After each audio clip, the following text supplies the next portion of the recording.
Hello বন্ধুরা, আসসালামু আলাইকুম। Welcome to my channel. আজকের আয়োজনে আপনাকে স্বাগতম। আমি আজকে নিয়ে আসলাম ফার্ম মুরগির পোনা। যা ঝুল হবে না, শুকনা শুকনা থাকবে, খেতে অতি লোভনীয় হবে, স্বাদ হবে। আশা করি ভালো লাগবে। আর আমার মতো রান্না করে খেয়ে দেখে তারপর কমেন্টের মাধ্যমে আপনার মতামতগুলো জানাবেন। আমি প্রথমে পাতিল বসিয়ে গরম করে নিলাম। পরিমাণ মতো তেল দিয়ে দিলাম, সয়াবিন তেল দিয়ে দিলাম, 2টা তেজপাতা দিয়ে দিলাম, এটা কাঠ মশলা দিয়ে দিলাম, এলাচির বিচিগুলো দিয়ে দিলাম। এগুলো আমি ভালোভাবে ভেজে নেব, নাড়াচাড়া দিব। ভাজা হলে পেঁয়াজ কুচিগুলো দিয়ে দেব। আস্তে আস্তে নাড়াচাড়া করবেন যাতে পুড়ে না যায়। ভাজা হয়েছে, আবার পেঁয়াজগুলো দিয়ে দিলাম, রসুনগুলো দিয়ে দিলাম। এগুলো এখন আমি ভেজে নেব, বাদামি কালার করে নেব। আস্তে আস্তে জাল দিতে হবে, তাড়াহুড়ো করা যাবে না। অল্প পরিমাণ পানি দিয়ে দিলাম। পানিটা গরম করতে হবে, আস্তে আস্তে নাড়াচাড়া দিতে হবে যাতে পানিটা গরম হয়ে যায়। এভাবে কিছুক্ষণ রাখবো, 3-4 মিনিট।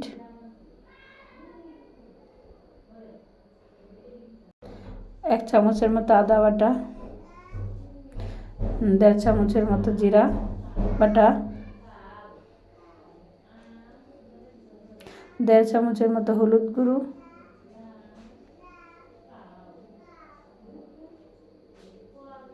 2 চামচের মতো মরিচ গুঁড়ো, 1/2 চামচের মতো ধনিয়া গুঁড়ো সবসময় কম দিবেন। মাংস রান্নার সময় ধনিয়া গুঁড়ো সবসময় কম দিবেন। আর এভাবে আস্তে আস্তে নাড়াচাড়া করবেন যাতে মশলাগুলো কষে যায়। আস্তে আস্তে এভাবে নাড়াচাড়া করবেন। আর চুলার জালটা মাঝারি রাখবেন যাতে নিচ দিয়ে পুড়ে না যায়। আস্তে আস্তে এভাবে নাড়াচাড়া করবেন। এবার আমি মশলা কষানো হয়ে গেছে, এবার মাংসগুলো দিয়ে দেব।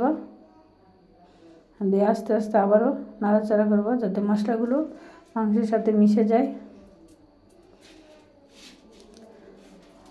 এবার আমি লবণ দিয়ে দেব 2 চামচের মতো।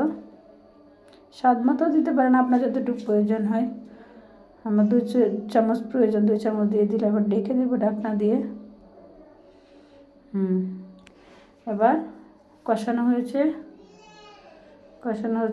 এভাবে আমি 15 মিনিট জাল দিয়ে রাখবো, নাড়াচাড়া করব 5 মিনিট 10 মিনিট পর পর।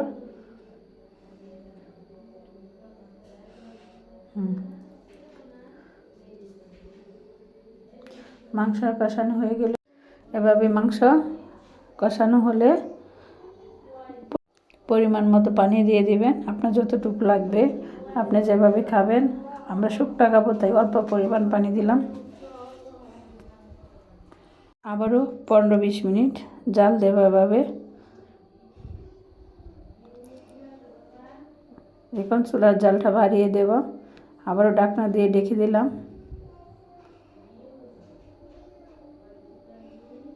আমার 15-20 মিনিট হয়ে গেল কষানো। আমার তরকারি রেডি হয়ে গেল।